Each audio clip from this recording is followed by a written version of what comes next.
Hello, I'm here with Molly Brady, who's with Astins on the Graduate Access to Astins programme.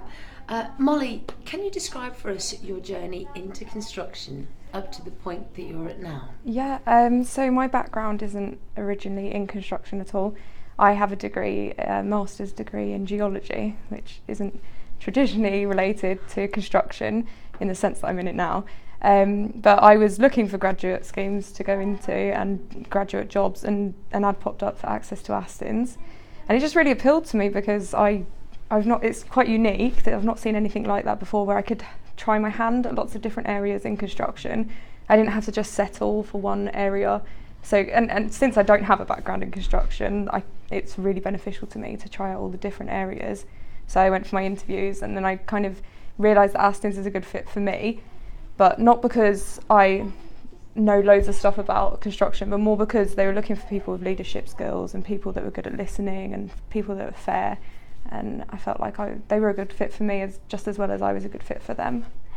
So now I'm in the design department. I started out in commercial, which was a good start for me because I could be on site and also I could be in the office. So I got to meet quite a lot of people, so now I know a lot of people. And then I went into the Quest department, which is our quality, health and safety. And it's not initially a placement that you go into on the scheme, but I asked to go into it because I realised that a lot of my skills lie in that department, and it's something I'm really interested in. So then I've just finished my placement in estimating, which is very interesting. So I am getting quite a rounded view of things, and I've just started design, so that's my next step. So is design the area that you can see yourself learning within Astins? I tend to kind of sit on the fence like at the moment because I want to try out absolutely everything before I make a decision, because I've sort of learned, especially through this scheme, you can't judge a book by its cover. You have to try everything before you can decide how it's going to fit for you. But I definitely did enjoy the health and safety aspects of my last placement. That's great. I think the world of Astins is so varied as well, and then when you put that into the context of the wider construction industry, no wonders you're exploring right now. You know. At the moment, have you worked on any particular projects? And if you have, what's been the standout project for you? So for me, it wasn't a physical building or a project like that, but it was more, I had a task set whilst I was in our Quest department, which was to look at how we could improve occupational health. And in particular, I sort of took the idea of dust and how that affects people in our industry, and I sort of ran with that, and it's become quite a passion of mine, really. Just sort of looking at how the decisions we make now, they don't immediately affect some of the people that work for us, but like 20 years down the line, this is going to be quite an issue.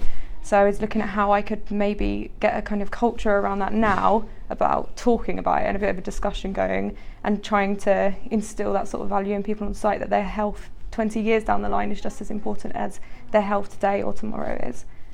Absolutely. For construction industry, it's not as if we're sat in an office every day.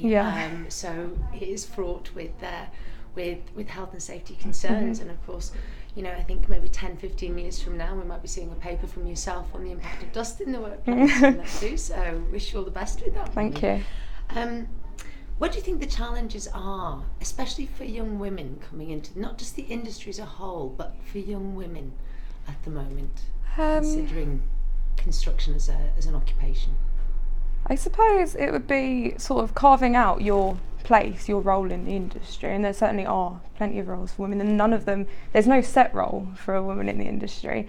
So that's why I think it's important, and especially being on a grad scheme like this, I can sort of demonstrate that I can do the office roles and I can do the on-site roles. It doesn't matter. It's more, I think the issue is being able to demonstrate it's not I'm a woman, it's more I'm a leader, or I'm a good listener, or perhaps I'm a hard worker, or I'm very good at organisation. So it's not, I suppose, trying to get the culture to change so that people look at you more as my colleague and not just your gender.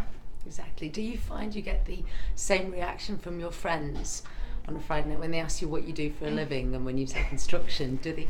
Yeah, you look surprised. I'm quite lucky because I have other women in my life that work in construction, most friends that have graduated with me, and obviously geology is quite a male-dominated area. But I have sisters, so we all support each other, sort of thing. But yeah, generally still, if I tell people I don't know that I'm in construction, there is a sort of surprise, because it's just a traditional male-dominated area, but it's not about, it might be male-dominated, but it's not male-owned, it's for everyone. We're at 16% now at the moment, and years ago it would have been 0%, so we've come a long way in that respect. Finally, Molly, is there a message that you would send out to young people who are looking at qualifications to sit for their GCSEs, perhaps they're doing their options or their standard grades in Scotland?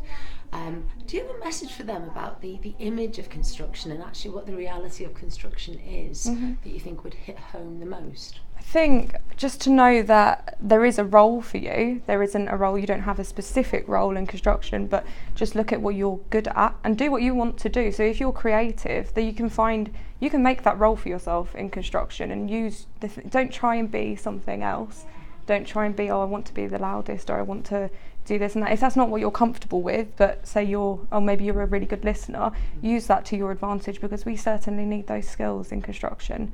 And I think it's important to have a really diverse range of different skills in construction, and if that's something you can offer to the industry, then that's fantastic, and not to put yourself in this box that I can't do loads of heavy lifting or whatever, so I can't be in construction, because that's not true.